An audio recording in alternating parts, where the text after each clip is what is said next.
Welcome to a special edition of The View from the Ninian, where the roles are reversed. It's the morning in the UK and the evening in Australia.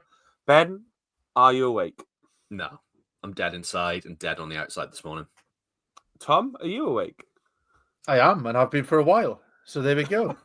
There we go. Usually we record this podcast in the morning in the UK, sort of like 10 o'clock, and in the evening where Tom is in Melbourne. But we're doing it at what?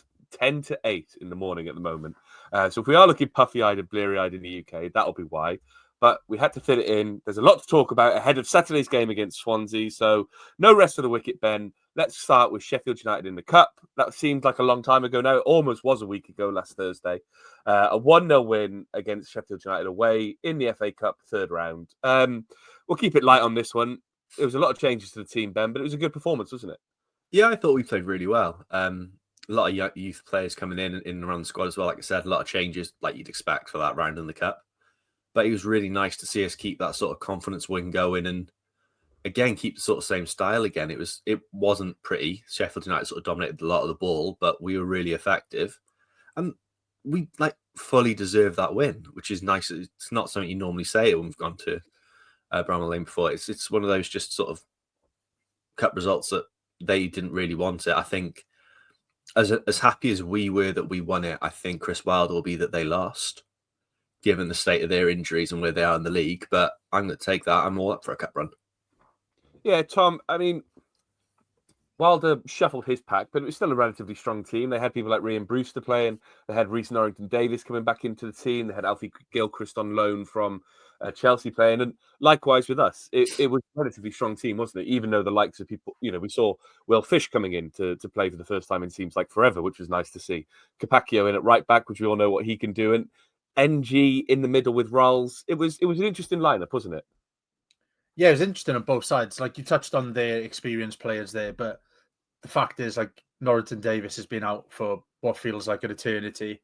Ryan Brewster's hardly played anything, and I think you could tell by the subs later in the game as well, or the lack of them, that Wilder had no interest in going to win that game. Yeah. So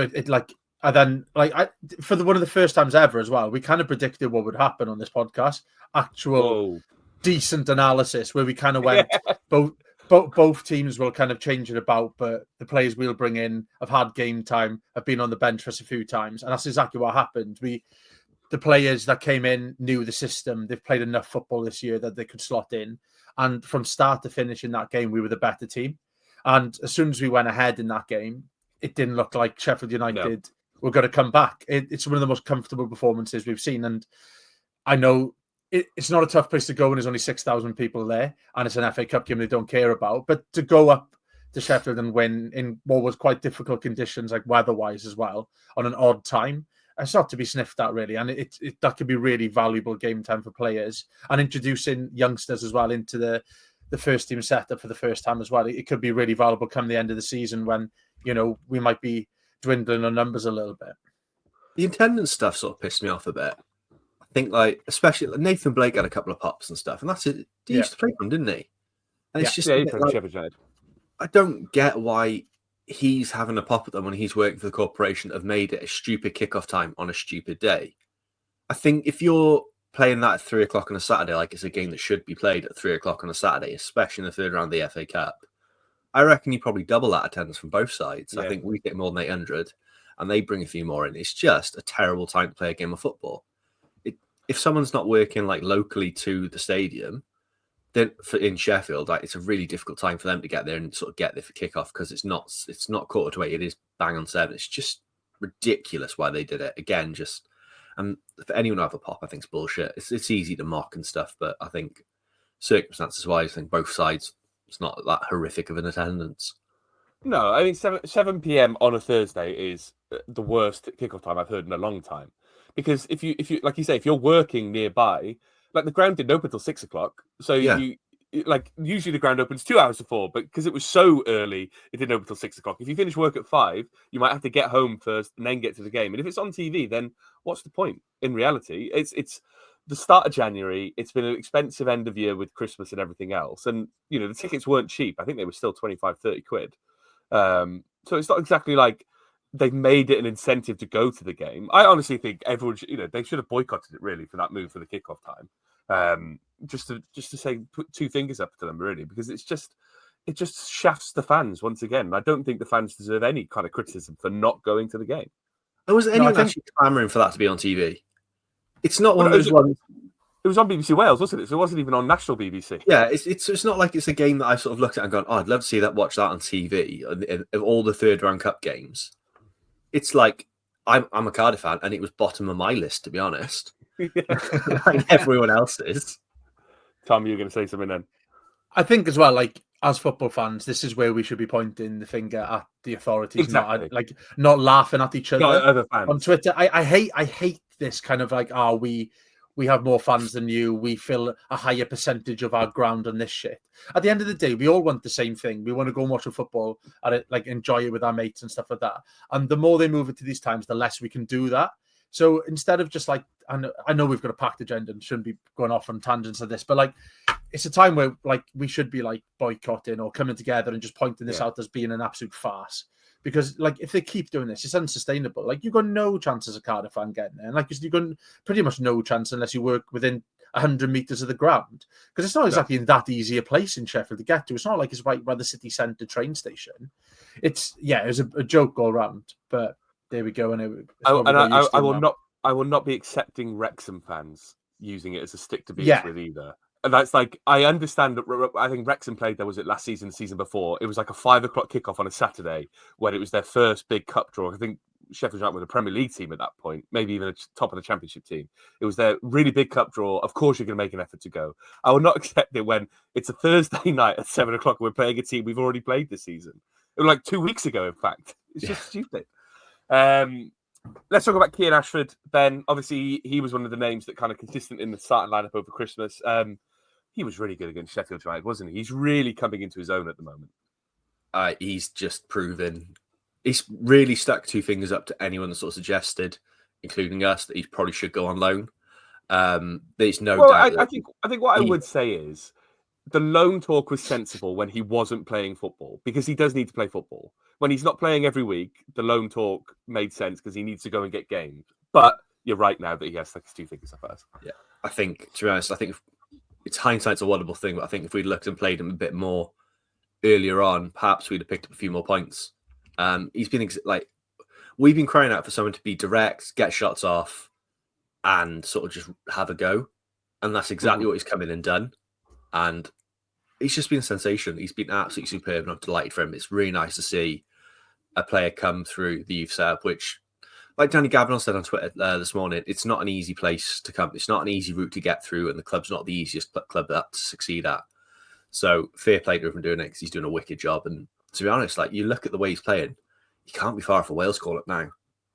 No, he's 4 or 5 goals in the last few games. He's got assists as well in that time. He's on a really good run of form. He's probably become the first name on the team sheet at the moment, hasn't he? Yeah, it's mad, isn't it? Just for someone that was sort of like everyone was expecting this month to head out on loan, and I bet there was a fair few League One clubs sort of looking at him going, we'll definitely bring him in. He's exactly what we need. Full credit to him, because it's very easy to sort of down your tools and sort of just be like, oh, bollocks, and I'll go out on loan and prove you wrong. He's worked hard and he's taken his chance, and that's a superb attitude to have. If he carries on that throughout his career, he'll be very, very successful. Tom, let's talk about another youth prospect who's worked his way through the academy and reached 400 games, Joe Rolls. Obviously a big week for Joe Ralls. 400 games since I'm going to try and say it every different way I can. 400 games at the club. That's some achievement, isn't it, in modern football, where players don't tend to last that long at football clubs.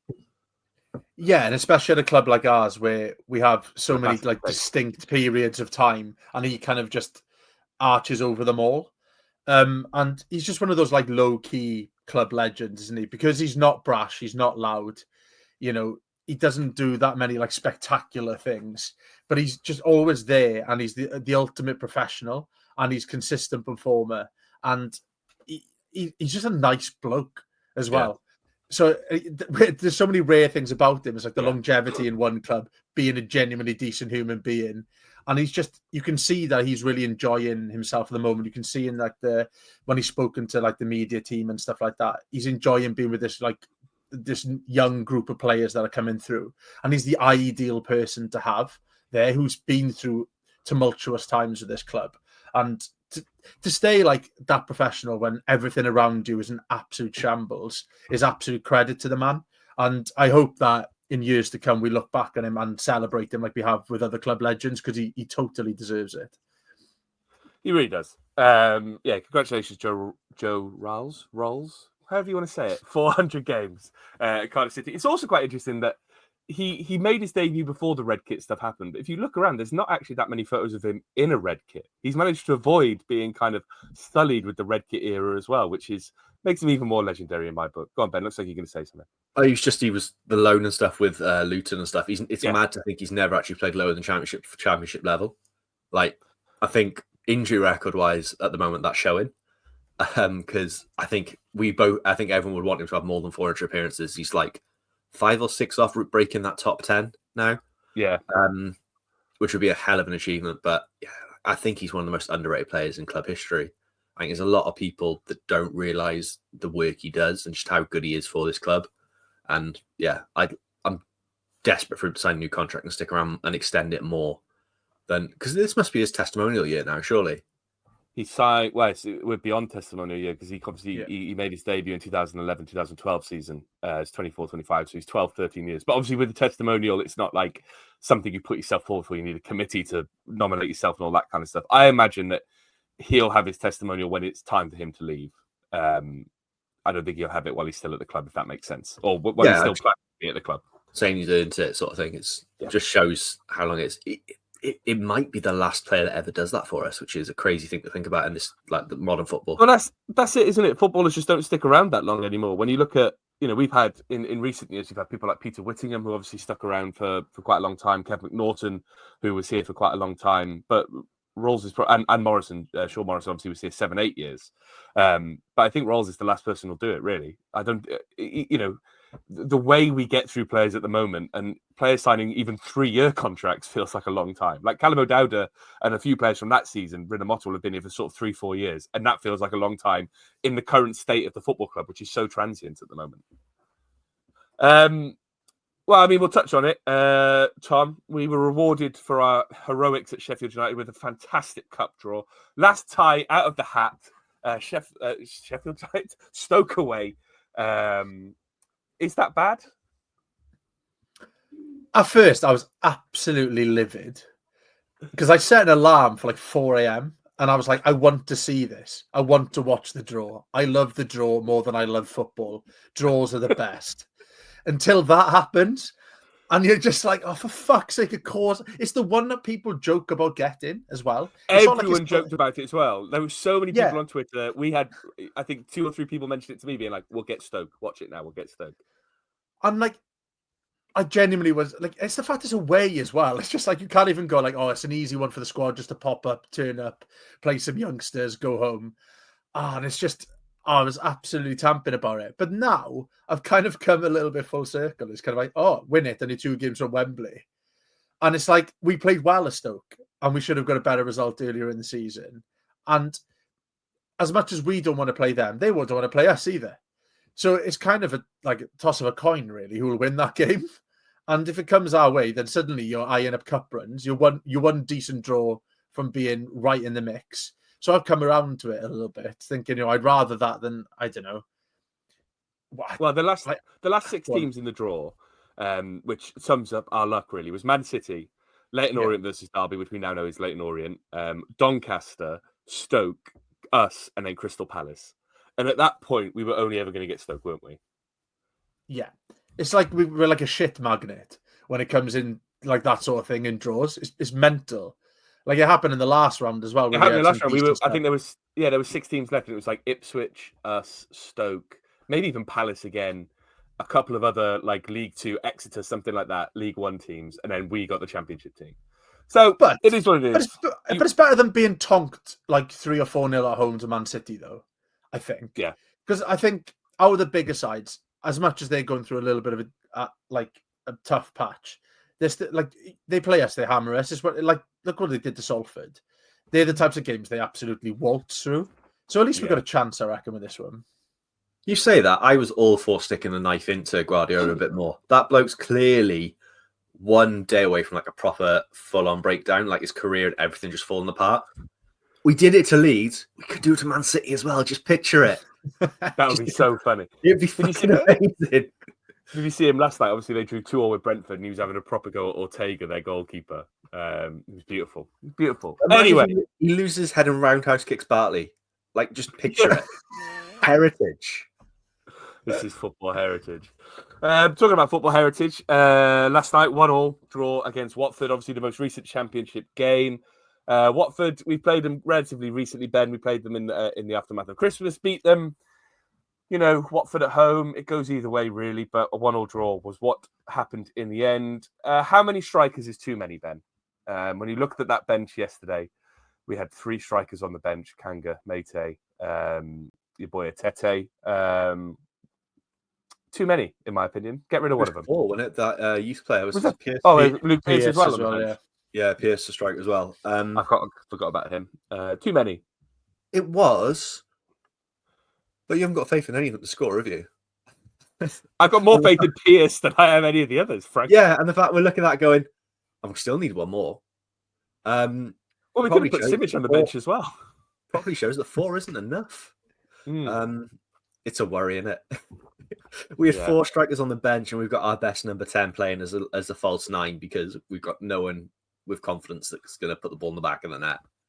Madness. It was a relatively attacking team selection, wasn't it, Ben? It kind of kept the sort of same attacking output as it was against Sheffield United. We kind of bolstered it in the midfield a little bit.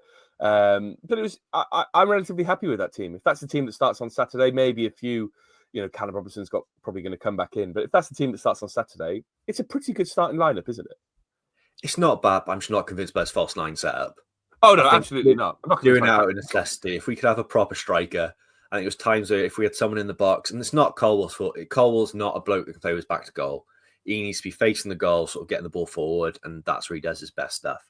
He can't really hold it up that well in sort of the way a striker should, so it's not on him. But we definitely need a striker there. But the rest of the squad, yeah, I'd be more than happy to see that. I thought Rinomata sitting in for CEO worked really, really well. I thought he was absolutely brilliant. Just came into that role. Him and Chambers linked up perfectly. And that gives you that solid base to build on. It just looks a lot more assured. So if we start with that on Saturday, I'd be very happy. We're seeing Renaissance, aren't we, guys? The Reno. Yeah. Cool. You've been practicing that, haven't you? Yeah, I stayed up all night practicing the pronunciation. Behind the scenes, he put that in the chat, and I thought it was a wicked name for a podcast. And then Tom rightly put out, "Good luck saying it." And he's definitely been practicing that. I took a breath. I enunciated the words properly. Tom, let's talk about Ruben Colwell. It was similar in the Sheffield United game. Obviously, he's playing that false 9 role. Everybody wants Ruben Colwell to succeed, but at the moment, it just looks like he's trying a bit too hard, doesn't it? Yeah, it was interesting. I thought he grew into the game a little bit because first half he was borderline useless. Yeah. He was putting himself about up top. You can't fault his effort. He was getting in positions, like kind of trying to hassle defenders, but nothing sticks to him. Like his head is a bit meek and stuff like that. And it just wasn't working out for him. Second half, he kind of grew into it a little bit more. He had the one shot that just went wide as well. The kind of trademark shot that seems to always go about 3 yards wide from him. But we still saw those bits of quality, the kind of round the corner passes and the perfectly weighted passes into channels for wingers to run onto. There was enough there to get you excited. I just feel sorry for him because he's trying to plug a hole. We're playing him out of position because we haven't got someone up top.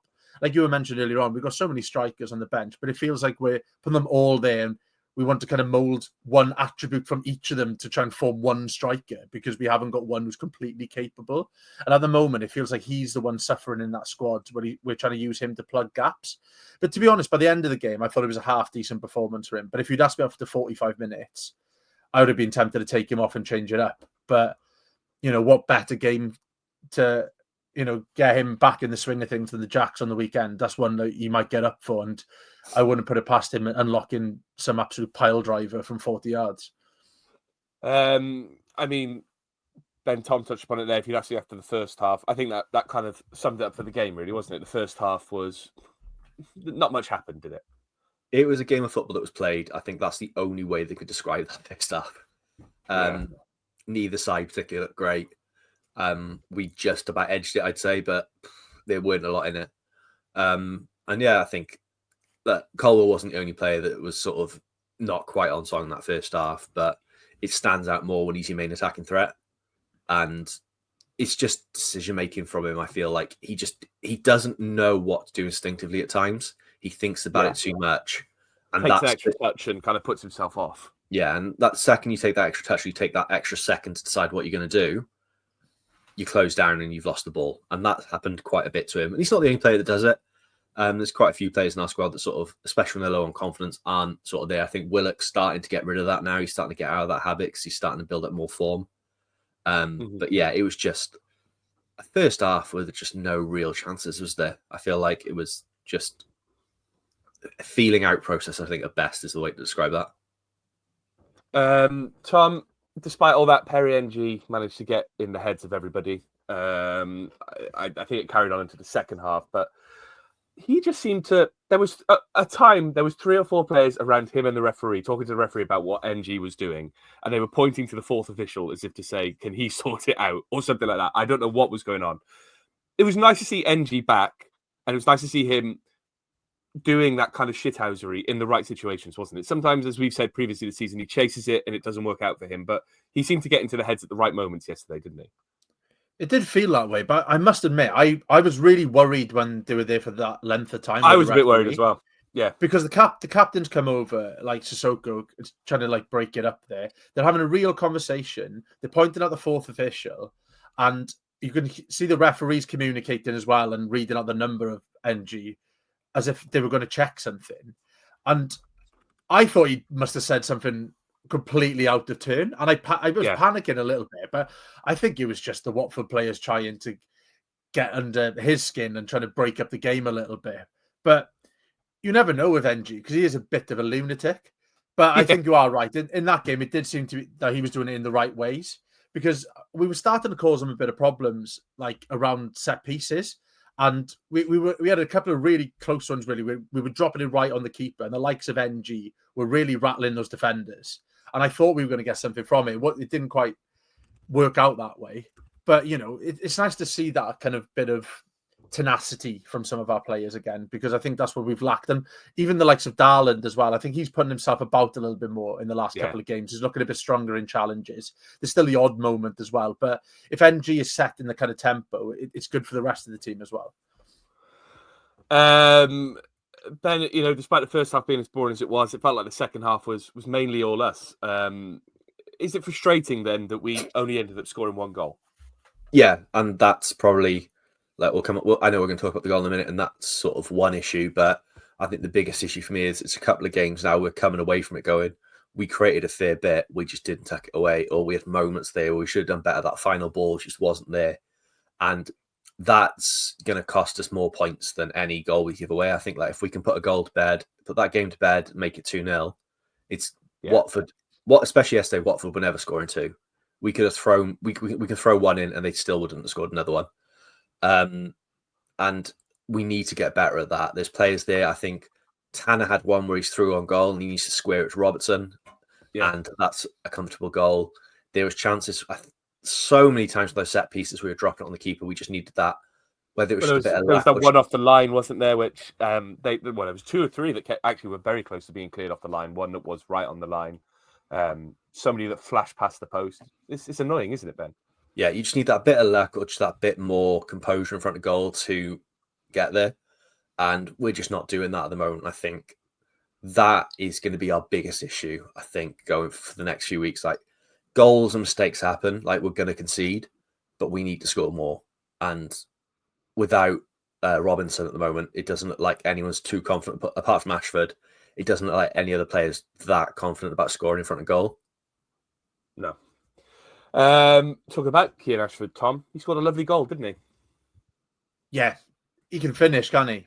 That's a really, really composed finish. And it was a good-looking goal, the way it even hit the back of the net as well, still rising towards the top corner.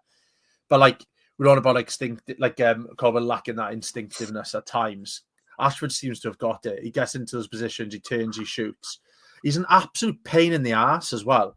Yeah, like he really gets about. He runs after those kind of like lost causes, makes defenders play balls that they ordinarily wouldn't have to play, and he's just an absolute nuisance. But he's got that extra little bit of quality as well. And if we can get the ball to him a little bit more, but when he scored, I kind of forgot he was on the pitch a little bit. He hadn't really been in the game that much. But that's what you need from an attacker. It's your one job is to score goals, and we're not doing that.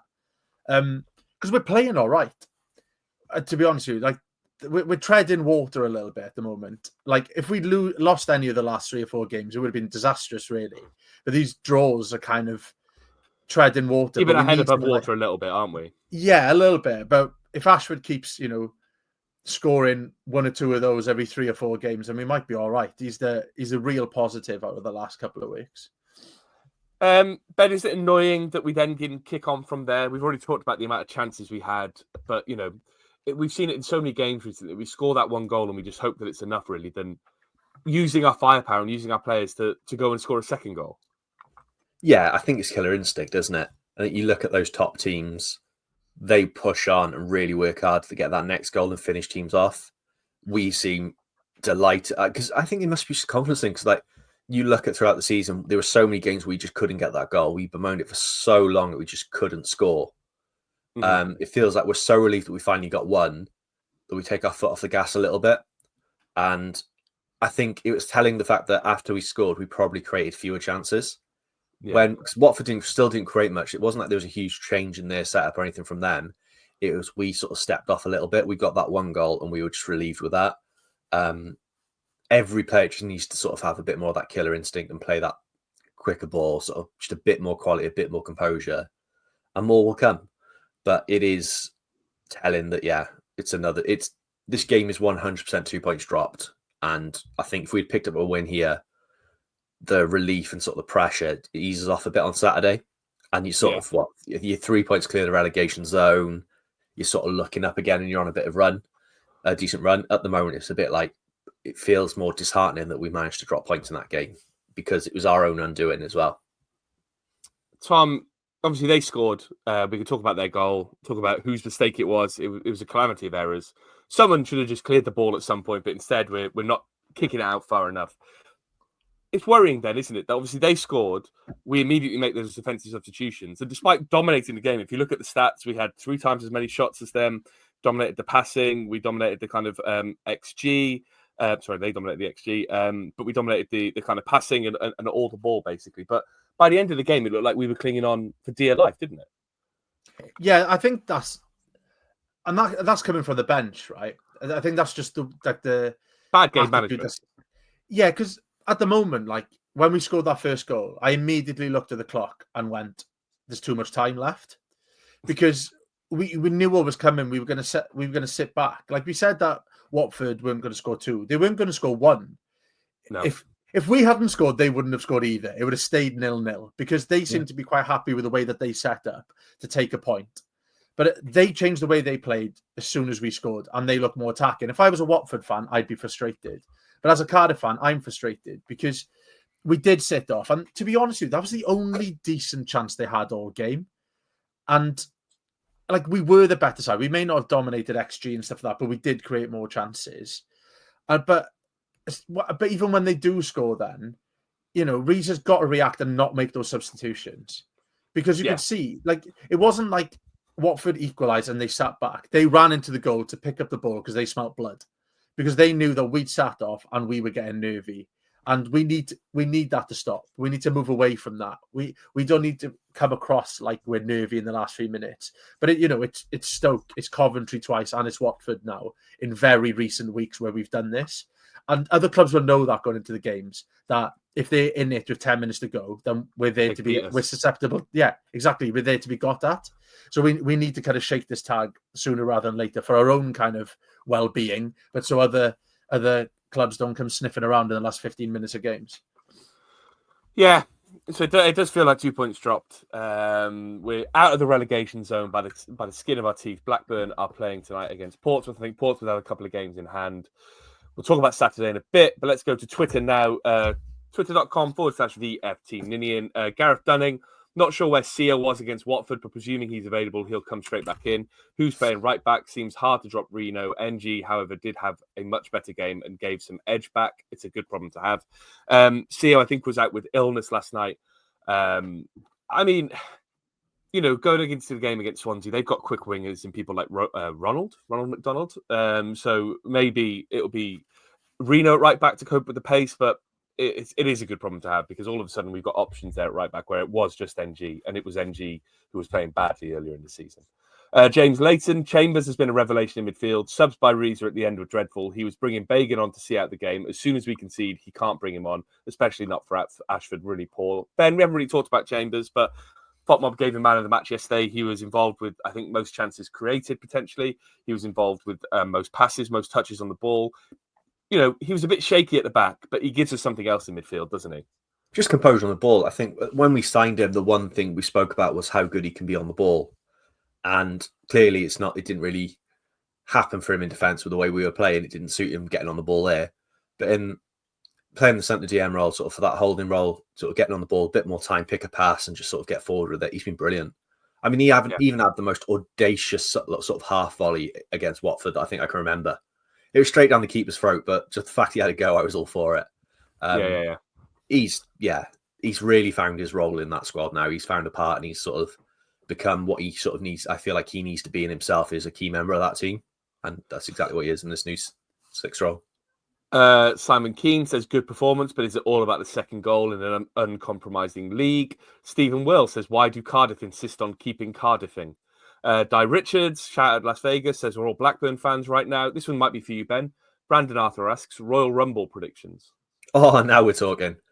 I'm not going to talk about a sport I don't know about because Simon Underhill called me out on that. So, Ben, it's over to you. Seen it to win the Rumble and beat Cody at Mania for the 17th world title.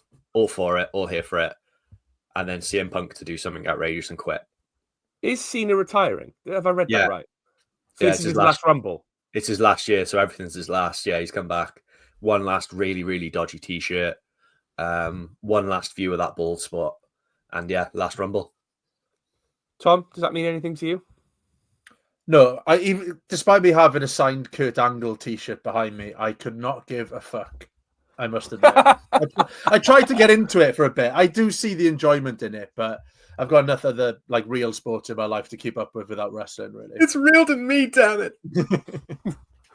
Simbo Morg says, surely we start Kian against the Jacks. Brackets, don't call me Shirley. I mean, Kian's first name on a team sheet for me at the moment. David Charles says, why on earth are we packing all our players in a small patch of the pitch? Is it just me or is it just Fancy Dan coaching bollocks? Tom, do you understand modern football? Oh, no.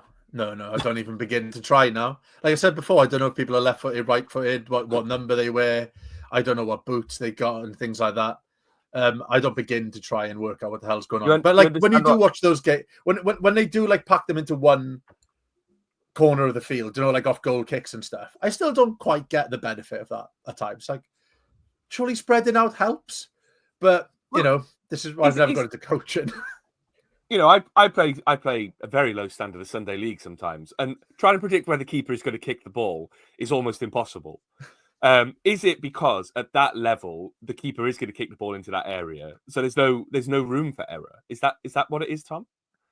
Possibly, but surely there's something in them putting someone the other side of the field in case he shanks it. Then you got a load of space. Yeah, you never know. Yeah, treat it like American football. Yeah, there might be something in there. Ben Frisbee 13 asks, why is Kanga still here? How's that for starters? Any clue? They booked the wrong date on his flight and they're just waiting for the right one to come, is my only guess. I've got no idea. About it, weren't we, Ben? We did say that it would be very Cardiff City to not have a recall clause in a loan deal.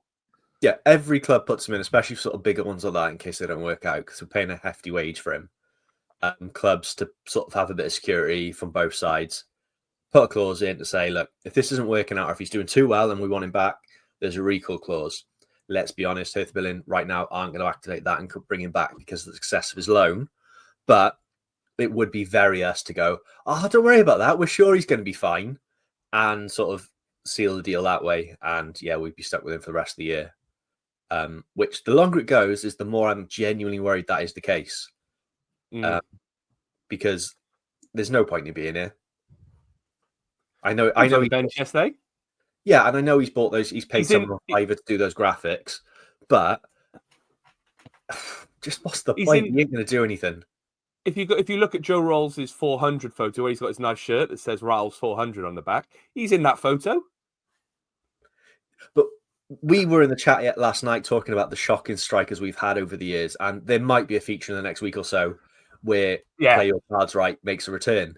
But there's a lot of those strikers during Joe Rolls' time. God, yeah. When you think about it, there are a lot of names that Joe Rolls has seen come and go and not score any goals for us. That'll be the time period I do the game from then. Joe Rolls' time, since Joe Roll made his debut, like flop strikers, Play Your Cards Right. I can't wait. And the final one goes to Common Bluebird, who's going to leave us with a lovely mental image right now. At the risk of being harsh, I don't think I've seen people shit the bed that much since I saw Train Spotting. Shout out to Spud from Train Spotting. Twitter.com/VFT Ninian. Right, we talk about strikers. Let's talk about transfers related to new strikers. The news was breaking last night after the game, or partway through the game, actually, that we have been linked. Looks like we're going to be signing Yusuf. I assume you say it's Salek. Yusuf Salek. I was waiting for it. Well, how would you say it, Tom? Salech. How would you say that? Salek, probably. Salek. There we go. We'll say Yusuf Salek. Coming in from, I think he plays for a team called Sirius at the moment in the Swedish First Division. Danish footballer. He's played for Brøndby. He's been involved in Champions League games. If you look at his Wikipedia photo, because he's kicking a Champions League ball. Tom, £3.2 million for a 22-year-old striker who looks okay. He's not going to score many goals for us, is he? Because we're paying money for a striker. I just worry when we're linked with a tall Danish striker for more money than we normally pay. Oh, yeah. To be honest with you. Spot on. Yeah. Vincent Tan's having a nightmare as we speak. Yeah. He's also Palestinian, though, isn't he? So I think that's probably how they sold it. No, he's not Danish. He's Palestinian. Yeah, it's true. Passports. But, you know, I can imagine, like, Tan now has finally eased off after, like, 10 years of worrying about spending money on strikers after that. And then this happens, and then he'll get injured or something in the first couple of games. But, like, in all seriousness, though, he's 6'5". I quite like the sound. I didn't realize he was that big. I knew he was tall. I didn't know he was that tall. Yeah, like, and he has scored a few goals, and we've not got many people who can do that. And I don't care what level of scoring goals that, you know, scoring goals is scoring goals. It's worth a go. 22-year-old as well. He's thought of in high regard. It seems like a really decent signing if we put it off. Victor Gyökeres came from the Swedish leagues, didn't he?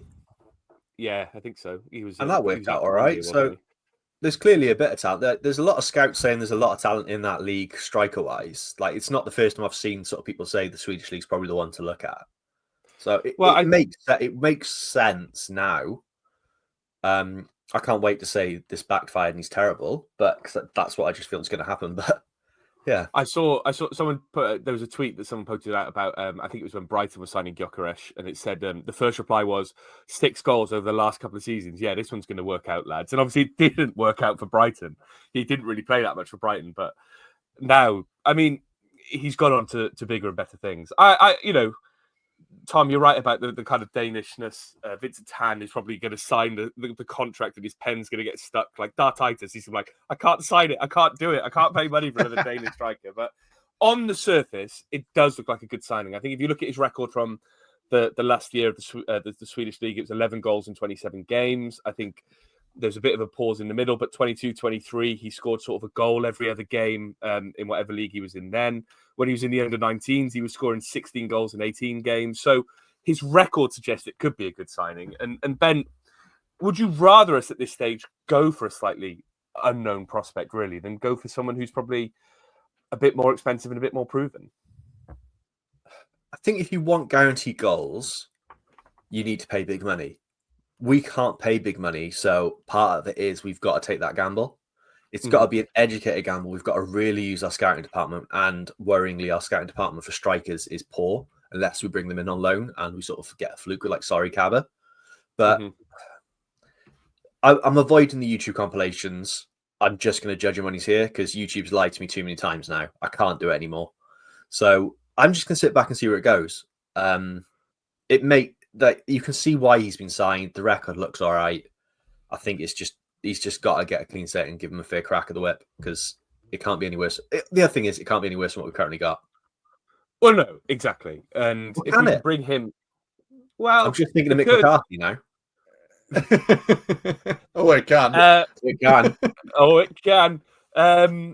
Tom, if we move Kanga out of the situation, which feels like this striker coming in will probably mean we move Kanga on because we've been talking about we need to bring in names. We've also got Rocco Simic coming back. We've still got Atete, Callum Robinson to come back in. All of a sudden, it looks like we have options that do have some goals in them, doesn't it? We know that Simic has scored in previous places. We know that Salek has scored in previous places. Atete has scored for us. Robinson's been our top scorer of the season. As a stable of 4 strikers, that's not bad, is it? It's so hard to tell. Like, it's a stable of 4 strikers. It doesn't mean that there's goals amongst them. Like, even with Robinson, it's been very hit or miss. Simic, I know absolutely nothing about. I must admit, Salek, I know nothing about. It is a little bit of a stab in the dark. It's good that we have got options there, that's for sure. But if I like this as a potential sign-in for sure. I think like Ben touched on earlier, you have to pay major money if you want guaranteed goals. But the thing is, there's other teams that are a better prospect than us as well. So even if we are willing to pay, we're the type of team where they go, actually, I'd rather go to a bigger club. And then like the likes of Kiefer Morgan and Sheffield United kind of highlights that, right? Like, even people who've got like an affiliation with a club or links to Wales and things like that are still kind of turning their nose up at us and going elsewhere. So this is the type of market and the type of signing that we need to bring in. But I'm excited by the prospect. And I'm ever the optimist. Having 4 options of strikers that seem quality on paper is much better than the scenario we had over the last 2 months. Ben, let's talk about Simic. Obviously, he's come back in from Kortrijk.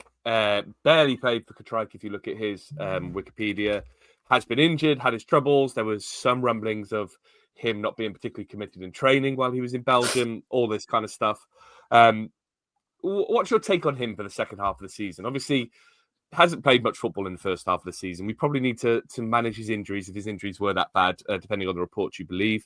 Does he get game time? Are you starting to put him in on the bench instead of other players? What's your take? I think to start with, he's just got to build his fitness up at the under-21s and see where it goes from there. I mean, we also don't have to rule out like another loan. It might be a case of he might go back out. But my gut feeling is he'll sit in the under-21s, and if he scores and plays all right there, he'll be moved up. Like we've seen that players will come up, like Reindorf came up for the 21s and now he's training full-time with the first team. And by the sounds of things, if he can overcome this ankle injury, will go out on loan to either Newport County or Bristol Rovers. So there's space for Simic if we need him and if he proves himself. But I think now it's down to him to sort of get over himself a bit, I think, by the sounds of things. He went to Kortrijk and sort of threw his toys out the pram. It's on him now as much as it is. He's got to get fit. He's got to prove his worth and prove that he's like the player that we think he is and we paid money for. Stick in the under-21s and see where it goes because it's not like the bar's high. It's not going to be a difficult side to break into if you're a striker that's scoring goals for fun in the under-21s. So just go from there. Tom, is it quite telling though that we're signing Salek when we've got someone like Simic coming back in as well? You know, we've signed a striker in the summer who hasn't played for us, who's barely had a chance, and now we're already signing another striker to kind of usurp him a little bit. Does that strike you as odd? I think it's not odd when we're in the situation we're in. We need goals, we need them quick, and you know it's the hardest position to get right.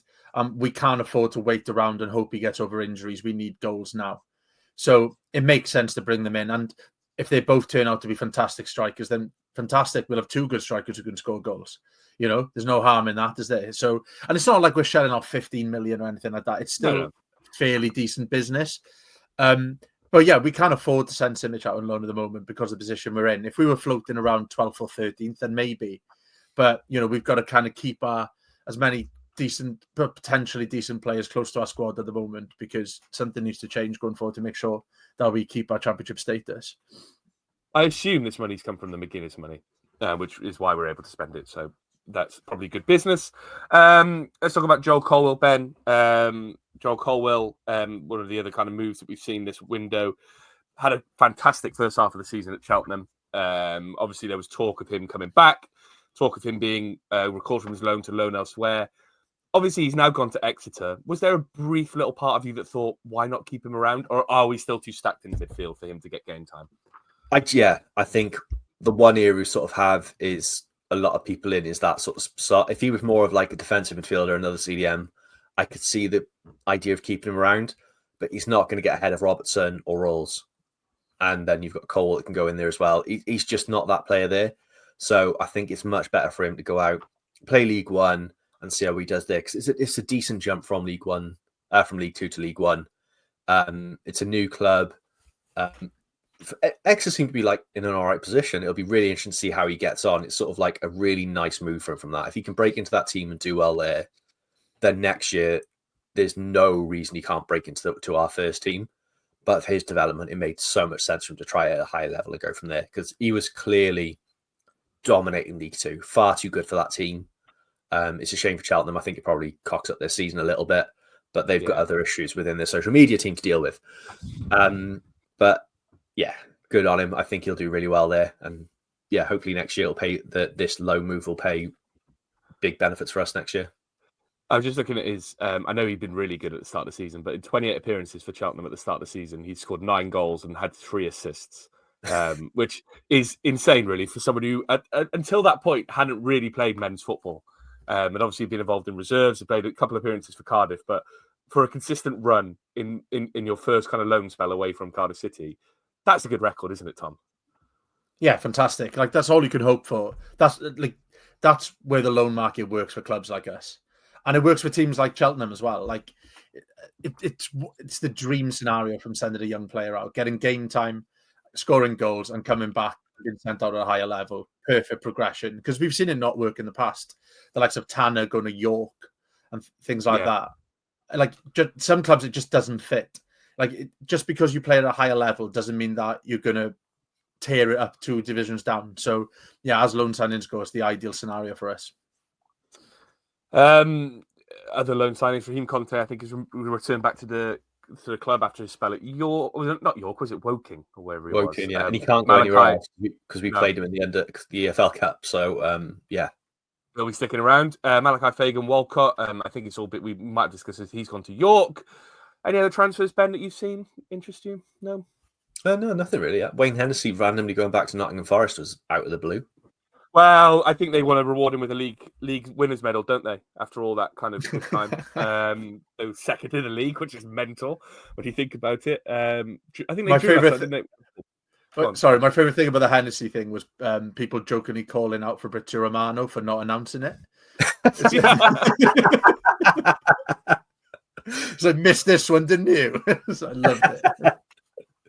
Well, let's talk about more European football. Cardiff City going on a European tour. If you've been living under a rock, you would have seen the controversy caused by Project Cymru this week. The plan to get the 4 EFL clubs into the Welsh League Cup and helping the UEFA coefficient for the FAW. I mean, there's a lot of complications to talk about. PSR, how we use the profit to go back into Welsh football, whether the EFL will allow it, because obviously it's a Welsh club. In English football, going back to being involved in Welsh football, which they hated 15 years ago when we were governed by the FAW. But on the surface level, Tom, I'll come to you first as a man who goes everywhere with Wales away, or did go everywhere with Wales away, now ensconced in Australia. What are your initial thoughts on the prospect of being back in Europe? Well, I want to watch Cardiff play in the Faroe Islands. So, like, we spoke about this like a few months ago, and as someone from like Carmarthen as well, where I followed Carmarthen Town as a kid, like, part of me's pissed off because like the Cymru South teams aren't involved.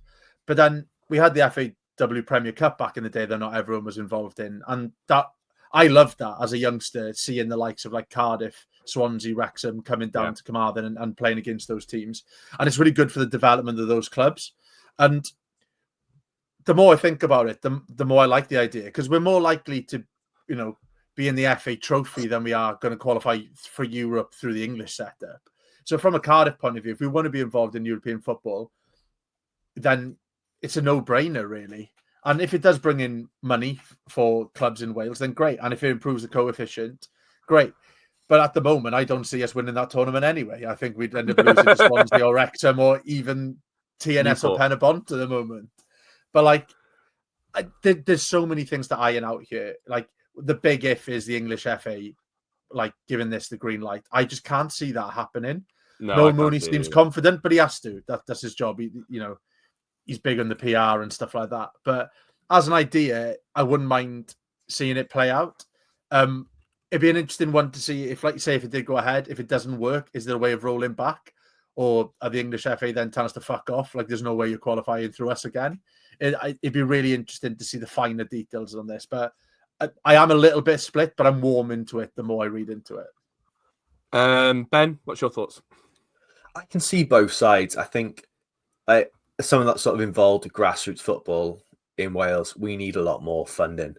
It's not there. I think you look at like Noel only posted the thing about England. I think like the funding for grassroots football in England is 10 times that of what it is in Wales. Yeah, it's something like 320 odd million in England, and it's like 30 million in Wales or something like that. Yeah, maybe not even that much, but But it really stands out. Sort of like playing for Rochester Thirds. Like we haven't had a game since end of November. It's just the pitches aren't up to it. It's just teams can't, park facilities just aren't there. Changing rooms aren't there.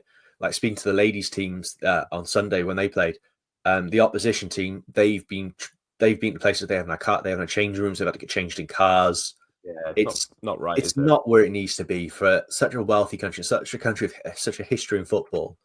Grassroots wise, we're so far behind that this money will do a world of good. But I can also see on the side of that, if teams like Penabont or Haverfordwest, those sort of upper level teams, sort of looking at that European Cup run money, it's game changing to them as well. And if they can't have that run, it's also memories of a lifetime for them. There's a lot of fans put a lot of time and effort into sort of supporting those clubs. They're all volunteered run. It's not easy to do. Like the way the FAW run it as well, they expect to run to a professional standards from amateurs doing it in their spare time. It's really difficult. It takes up a lot of time. It'd be a shame to see their hard work and rewards for a really good season being taken away by a professional club who just see it as an easy way to make a few quid and sort of do a European tour that way. On the other hand, it's a brilliant tool to not just sort of bring European football to Cardiff, but also if you've got a player that's on the fence for signing for us, saying, oh, by the way, we've got European Conference League football, you're playing against Fiorentina at Cardiff City Stadium, stuff like that. It's a wicked draw then, isn't it? It's massive. So there's pros and cons to both. But for me at the moment, my heart is too embedded with sort of grassroots football to say we can't do it. I think the money's so needed at that level. I think for the sake of Welsh football long term, it's the right thing to do. It's the ideal narrative for season 8 of Welcome to Wrexham as well, isn't it? When they go on their European tour through the League Cup. Ryan Reynolds is flying out to Astana to watch them play, and then people are mobbing him in the streets. Look, Ben, as someone who's not involved in Welsh grassroots football, all I'll say is fuck them. Cardiff City should go on European tours. We used to do it historically. No, I am joking. I no, you're not. A little bit. I do. My overriding worry about this is that it's the Football League clubs are seen coming into Welsh football, which they haven't been involved with for such a long time. Have barely been involved with from a historical level because we've always been a part of the EFL. We've always been involved in the English Football League, and we've always been involved in English football in that sense. And coming in and kind of stomping all over it, and then taking the spoils of the battle. But ultimately, it does sound like there's support for it from a lot of the Welsh clubs. We've seen supportive statements from clubs like Penabont saying they're broadly supportive of it. They just need to see the more detail. Ultimately, Ben, to your point, if it does bring in that money and it does improve the coefficient that then brings in more future money, then I can see the benefits of it. But I just think I am still stuck on that. If we are seen to be coming in and kind of stomping all over Welsh football, then that's a worry as well, because it creates bad feeling towards us as a football club. And obviously, we're so embedded as a football club from the stadium point of view within Welsh football anyway, that it could ruin our relationships. Yeah, but also, like Tom said, I think the main thing to remember is, no, we're going to lose to Barry in the first round every year anyway, so it's not the problem. No, and I've had this conversation with other people, right? Because ultimately, I don't know what it means for our participation in the Carabao Cup. We can't qualify for Europe through the Carabao Cup, but would we still have to participate in it as part of our league commitments? I don't know. Does it affect how we approach things like the FA Cup? Obviously, we have 46 league games anyway. Then we'll have this League Cup on top of that. Then, if by some miracle we do qualify for Europe, it's an earlier qualifying stage, which means our season starts earlier. We have more games to play before the start of the season. All of a sudden, we're looking at Premier League levels of games, 60 games in a season, because we're fighting a war on 3 fronts. The Welsh League Cup's only 3 rounds because it's only the 12 or then soon 16 teams. I think it's 3 rounds. So it's still an extra 3 games. Yeah. And then if you qualify then for the conference qualifying stage, that could be an extra 3 games. Then if it's that current system, it's an extra 6 to 8 games, isn't it, before you even start playing? Yeah. So that is if you do qualify for everything, that's an extra 12 games at least. But I've always said there's not enough football, More football. Let's play Tuesday, Thursday, Saturday. Come on.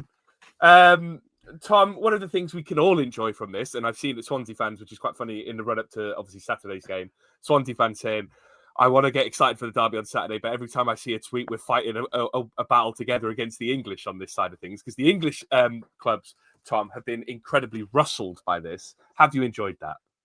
Yes. And I've hardly looked at the comments. You went, they're rattled in the comments. I can guess what it is. Yeah. It's them saying, fuck off back to your own league then. And it's just, it happens every time. But my one worry is that they'll eventually turn around and tell us to fuck off back to our own league then. Yeah. We won't get as many listeners on this podcast then. But it is funny seeing them getting rattled because there's so much nuance to it. Like, we were part of, when the leagues were founded, there was the likes of Aberdeen and Llanelli and stuff in the English setup and the split and things like that. But trying to speak nuance to people on X, what's the fucking point when Gav from Sunderland is calling us sheep shaggers?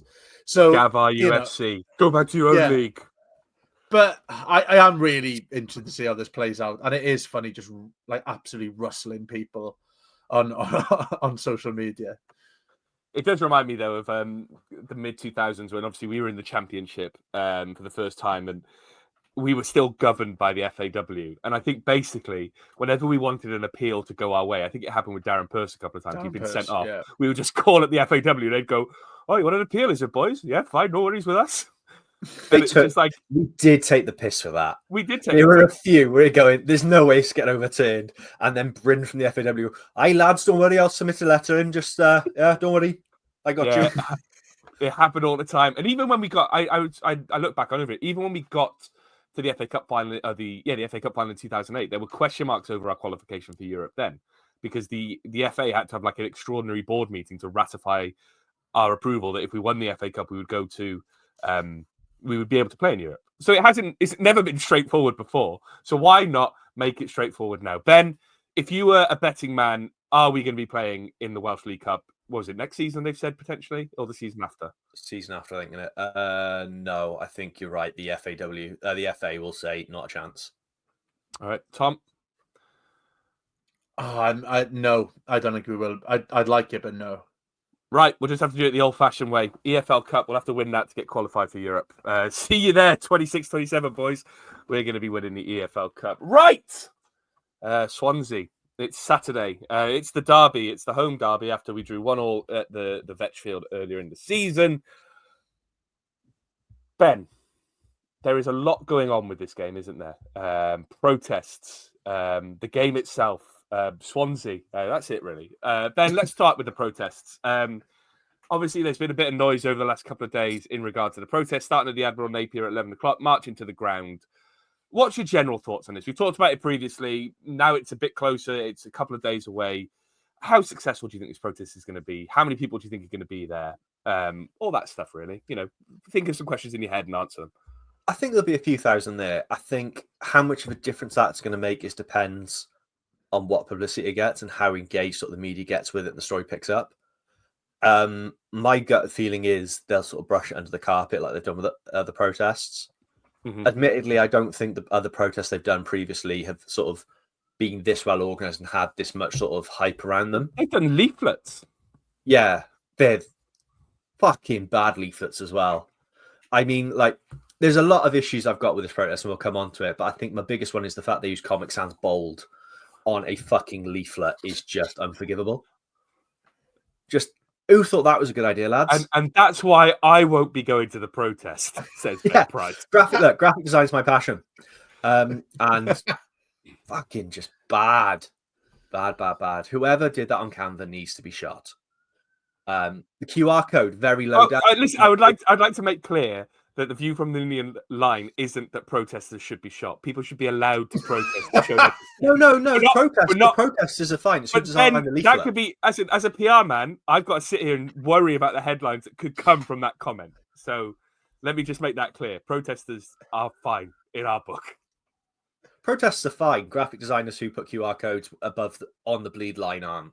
I think that's just wrong. Okay. Okay. So I stand by that. Might be controversial, but I stand by it. I think there's a lot going on with this, and we've spoke a lot about the board and sort of how stuff needs to change. I'm all for sort of encouraging change. I think the club needs a wake-up call, and a lot of things need to change. There's a lot that's gone on with this that doesn't sit right with me, and the people involved with it clearly have ulterior motives. And the more it's gone on, the further it's becoming clearer that they're not in this entirely for the gain of Cardiff City and making that change for the right reasons. There's external influences that we all know sort of met and rearing their ugly heads again. And that's why certain individuals have got involved with this more than they claimed they were going to. For someone that claimed they weren't going to get involved with it to sort of try and be the front of this protest, it doesn't sit well with me at all. But I can't sit here and say, don't do it after all the grief I've given the board and sort of the stuff I've said about the change and like how they need to be gone. It's a really difficult one for me. Personally, I won't be at the protest purely because of the other influences. I think there's other ways to go about getting this change. The other side of that protest is too much to put me off going down there. But I can totally understand why other people who aren't sort of in the loop with that and sort of understand what's going on with that want to be involved in that protest. And I think they're more than entitled to do that. Did you just call Sam Haman ugly? Oh, massively, yeah. Those fucking eyebrows. They're mental. Tom, taking aside everything else, obviously, whether you believe that protest should happen, whether you're happy with the people who are involved in the protest, from that sense, is this the right time to do it? Obviously, I understand. I think it's from a kind of maximizing publicity point of view. The Swansea game is the game that has a lot of eyes on it. It's the biggest game probably in the second half of the season, unless something changes in terms of us getting relegated, promoted, whatever it may be. In terms of publicity, it's the right time to do it, isn't it? But in terms of destabilizing things, is it the wrong time to do it? Yeah, it does feel a little bit like not now, lads. Like it's the one game that I don't want to jeopardize a result for the benefit of the club. But is it the best game though? Because this is a game that already, there's enough there to fill the columns. Do you mean there's enough to write about that people will read? And it's the other games in the season when we're playing teams that aren't quite as, it's not quite as glamorous a tie, that they might be looking for a bit of a story and it might get a bit more traction. So it might not get picked up. And I think it will split the fan base a little bit on this one because people just want us to get a result against Swansea. Yeah, that's where I'm at on it, and I get the reasons. And like Ben said, we can't be here saying don't do it because we want the change every as well. week. Every week we talk about how. But I am so split on it because I just want to beat Swansea. Like we can protest every other week of the season. I just can't hack losing to them at home, and so that's why I'm at on it really, and that's why I won't be going. It's nothing to do with the fact that I'll be in Melbourne. But what I would say about the protest, I don't mind the Admiral Napier. It's not a bad place to start either. It's a great pub. Good pub. So, it is a great pub. Go. Ben, we've talked about whether it's the reasons for the protest are completely true. Obviously, we've talked about certain people having ulterior motives. Do you think, in reality, the protest will have any effect? And this isn't because of the way the protest is. This is to do with our absent owners and CEOs, isn't it? Like we're protesting on the Cardiff City Stadium. We're protesting at the ground. We're walking from the Napier to the ground. But will Tan, Dalman, Chu even see it? It's one of those funny things, isn't it? It's like Schrodinger's protest. If you don't protest, does it make a difference? Because they're not there. They'll see it. I don't think they're that disengaged that they won't see it. I mean, Chu was at the game against Watford last night. He was. They'll see it. They'll hear about it. They know it's going on. I don't think they're that far removed from it. Will it make a difference? I think purely comes down to how much noise is made. If enough noise is made, perhaps one of them goes. It might be enough of the case of the club saying, right, let's be honest, it's probably going to be Ken Chu. You're the fall man here. You're going to take the hit. We're going to bring someone new in and quietly and remove you. Then the fans sort of got their way. I don't think we're quite there with the numbers yet and sort of the anger and the angst with everything else, but there's always that chance. It's not going to get all three out. I think there's no way that all three go until everything else is cleared up. But we might Tan and Dalman can't go, can they? Because they're two in the hole with the money. So yeah, it has to be Chu. Yeah, until the Salah stuff's done, I think that'll be the big one. But yeah, we might get rid of Ken Chu and we might get someone new in. And that might spark a change. Like, it just takes that one sort of person in to make a real difference. For better or worse, it could change the direction of the club. And then the protest is massively worth it, I think. As nice as it would be to beat Swansea this year, if it's a case of we lose to them, but the change happens, probably is for the best long term. It's going to suck for a few weeks, but long term it might be for the best. But is that likely? My gut feeling is no. We talked about fair play to everyone who's protesting for the right reasons and everyone who wants to see change at their football club. But it's almost like a kind of a catalyst. This, isn't it? I think if you're right, then if the protest is good natured, it works. Chu goes, Cardiff beats Swansea, then brilliant. Everyone's had a lovely day. You can say the protest had some impact. If the worst happens in the sense that the protest happens, it gets a bit nasty. We lose to Swansea. All of a sudden, the kind of Chu Dalman double down and say we're not going anywhere. Things get extra toxic from there on in. And obviously, we're going into a crucial second half of the season. If we lose against Swansea, there's question marks over Reza already. Does toxicity kind of start bleeding into the match day again? It's just there's so many unknowns with this, isn't there? That it could really destabilise our season on a number of levels. Yeah, I think you might say things might get very low. Ryan Lowe. Oh, got it. Yeah. That is a rumour doing the rounds that Ryan Lowe could be coming in as manager to take over. I genuinely didn't understand that then. That's why I look confused. I wasn't trying to I thought that was quite a good one for me. I thought it was quite clever, but it was quite a good one. The rumour. And I completely We've spoken about it in the chat, Tom. Yeah. It's literally in that chat. I'm asleep. You've got to remember this. Yeah, that's true. Yeah. But that is the rumour doing the rounds. But with the protests as well, it can't just be a one-off. Because it's not going to be one protest, Chu leaves, everything's happy days. It's got to be a continued campaign. It's got to be, remain organised and stuff as well. Because nothing's going to come from this one-off protest. It's got to be a continuous thing throughout the season. So, yeah, it'd be really interesting to see where it goes. And I think if it is a continuous thing that carries on after the Swansea game, you'll get more buy-in because you'll get less people who are split on the decision then. Because we won't care about drawing with West Brom. Like we would, and you'll get less people seeing it as a reactionary one-off thing. I think that's a lot of time what puts people off. It's like, oh, it's just a one-off thing. I don't necessarily want to go to that just yet. I want to see how that one goes and then go to the next one. But let's talk about the on-field matters. It is the South Wales derby. The Jacks are coming to town. They are smack bang in the middle of the table in 12th. 26 games played. How many goals they scored, Ben? 30. And how many they conceded, Tom? 30. Spot on. 0 goal difference coming into this game. 30-30. Great ESPN shows. But they are pretty happy at the moment. They obviously got a win against Southampton in the Cup. 3-0 win to Southampton. They were very happy with that. Russell Martin's legacy lives on at the Southampton Stadium, whatever it's called. But they are coming into this game, Ben, in a run of average form. They've only scored 1 goal in their last 3. They lost to Portsmouth 4-0. Josh Murphy there again. They drew West Brom 1-1. Obviously, that was around the Luke Williams stuff. It was destabilised because of that. But then they did win against Southampton with a 3-0 win for Southampton. What are your thoughts on this game, Ben? Dreading it. Yeah, hate the derbies. Everything about it is just horrible. And like I said in the chat last night, if we had won that game, the amount of false hope I've got going into Saturday can only lead to crushing disappointment. Yeah. And part of me is just fully expecting to sit in the car at 3 o'clock on Saturday, just sigh and drive home in silence. Tom, what time does the game kick off your side? Is it 11 o'clock? 11:30 p.m. So it's actually not too bad for me. I'm quite looking forward to it. I must admit, one, because it's at a watchable time, but like I'm fairly confident we haven't got this like double bollocks going on, like in the back of our minds. There's less of a circus. We do most of the time. Yeah, there's less of a circus around it. Kind of forgot it was coming up in a way, like because there hasn't been much hype from the club or anything around it either. And they're like Swansea are up and down at the moment. Like that Portsmouth result shows that they can be got at, and I think we are in an unbeaten run. Yes, not the most convincing. Yes, we've thrown away leads, but there's enough positives there with the performances. The likes of Callum Chambers kind of slotting into that system. Ashford starting to score goals. That's getting me a little bit excited now.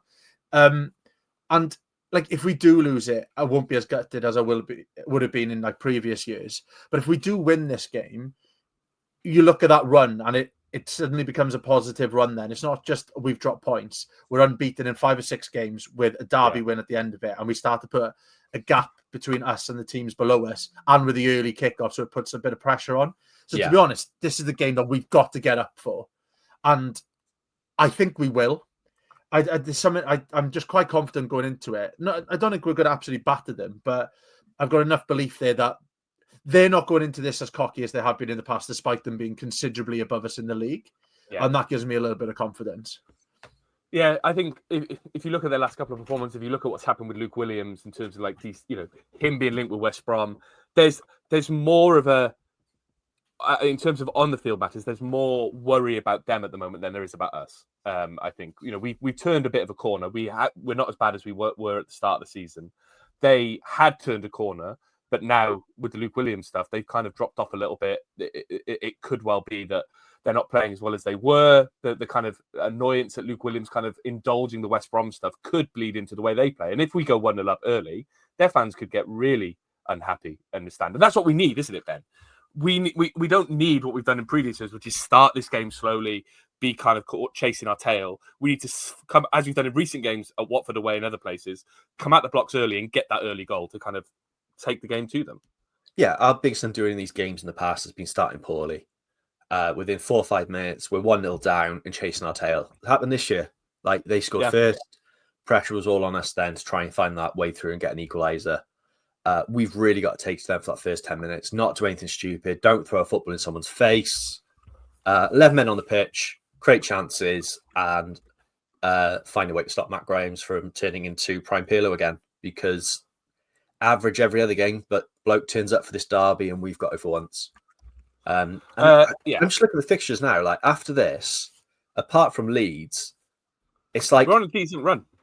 Yeah. It's Millwall, Derby, Stoke, Portsmouth, Bristol City, and then Plymouth. It's like winnable. That's a lovely run in sort of to go for. And so you pick up that going in 6 unbeaten, you can go on a really nice run then, even if you pick up a few draws on the way. Those points tally up, and like you look at Oxford now, they've pulled themselves clear, quite a bit way clear, and if we can do that, it's huge. Tom, we're running. We're almost an hour and 15, so let's wrap this up. Tom, who's starting for you? Is Callum Robertson coming back in? Are you keeping the same team? And what's your prediction going to be? I don't think he comes back in. I think you stick with Ashford in there. I can't see there being many changes. I'll keep it probably like the same as it is. I think the team have done enough, to be honest. Maybe 1 or 2 changes, but nothing wholesale. And we've been starting games fairly decently recently, which we didn't do in the past. So I'm fairly confident going into it. So I reckon we'll win 2-0. Whoa, Ben, same question to you. Robertson for Colwell and CO for Inamata. I think they're the 2 changes he makes. And then you have CO do what Peltier did against Middlesbrough a few years ago. If Grimes is going for a shit, CO goes with him, sort of thing. Yeah. Completely try and man mark him out of the game, and go from there. It's just, I think it'll be a draw. I think 2-2. Would you take it? I take a draw. I'd take a draw. I wouldn't. Not this year. I would just take it because we always shit the bed against them, and I'd rather we just, I'd rather this guarantee. This mentality is the problem. Listen, my mentality is the problem for a lot. They're there to be got that this year. Yes, true. Good way to end. They are there to be got at. And Tom, I am erring more to your side. I do feel more confident about this. I don't have the same all-encompassing existential dread as I usually do about these games yet. It may come. It's only Wednesday. But I am slightly more confident. And I do think, for once, to Ben's point, if we do make changes, if we do bring in Callum Robinson, if we do bring in Siopis, we're not just bringing in players and shuffling the pack. We're bringing in players who improve us a little bit. Yeah. And I think all of a sudden we have options, right? You know, if NG can't play for whatever reason, Reno can go to fullback. You bring Siopis in. If Colwell has to drop back into midfield and you bring Callum Robinson in. If Ashford, for whatever reason, can't play, you can bring Callum Robinson in. All of a sudden, we've got ways of improving that kind of starting lineup. And I think that's what sets us apart. And I think Swansea aren't in the best of forms, which doesn't usually have a bearing on these things. But we have to take some heart from the fact that things haven't been as good as they were for Swansea in the last few games. And we have to kind of just get at them. And I think Reza, for all his foibles and for all his, you know, bad substitutions and everything else, I think this is the kind of game that he could just get himself up for and just go, lads, get out there and do it. And I think we could. So I am relatively confident.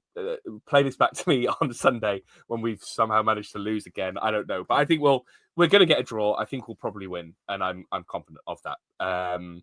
Ben, who's going to be man of the match? Knowing us, Jack Annick. I was going to say Jack Arnick. Tom? Robertson. Yeah, I just think we've got... I think he's the type of player. I think he's going to be... He'll get it. He'll put some early tackles in. I think he'll score from on the edge of the box. It's that type of game where I think we've been missing that in recent years. But I think we've got the right type of characters in there now who'll turn it on for this type of game. And that's why I'm excited about it for once. Alnick will get it. I think Darland will get it. I think Chambers kind of understands it. I think Colwell gets it, as he showed in the last game. And I think Callum Robinson, if he does start, he'll show that he gets it as well. And he'll show that he's going to play the game that he should have done 2 years ago when he got sent off and thrown the ball at someone's face. I think Willock will get it. Not in the same way. I think Willock will sort of look at this and go, I can really make this about me. And I think he'll be all for that. I think then he'll take that chance and he's got the opportunity to do something audacious that'll live long in the memory. And I think he'll quite like that. This season's Ollie Tanner. Yeah, possibly. I'm excited. I'm excited now as well. Yes, that's what we want. I'm absolutely buzzing for the game now. So that's Saturday, 12:30, Cardiff City versus Swansea, the South Wales derby at the CCS. We've made it an hour. This might be our longest podcast yet. So we're going to wrap it up here because I've got to go do some work because it is now 9:10 in the morning. And usually it feels really weird because usually we're doing this podcast at night. So I'm usually going to bed after this, but now I've got a whole day ahead of me, which it could be good or bad. I'm still going to bed. Yeah, just fuck work. If my boss is listening, I love my job. I hate it. Twitter.com/VFT Ninian for all our tweets. Viewfromtheninian.com. You can find all the ways to contact us there. KOFI.com/VFT Ninian if you want to give us money because we do this for the love, not the money. Ben, have I missed anything? No, all good. Tom, good night. Thank you very much. Good morning. See ya!